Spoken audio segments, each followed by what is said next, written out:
For the sixth time this year, Presidents Donald Trump and Vladimir Putin have picked up the phone to talk, and it wasn't just small talk.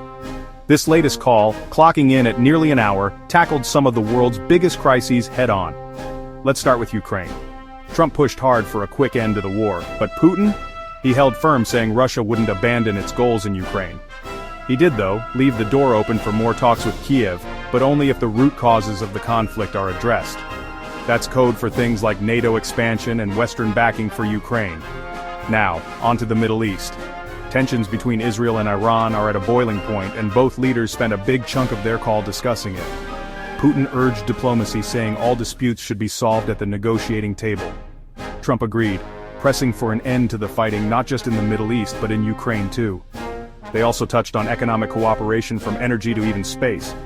And after the call, Trump sounded upbeat, saying Russia wants large-scale trade with the US once the bloodshed ends, and he's on board with that. What's next?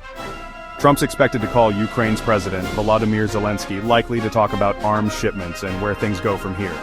So, while the headlines are all about rising tensions, these back-channel conversations could be laying the groundwork for bigger deals or maybe just keeping the lines open.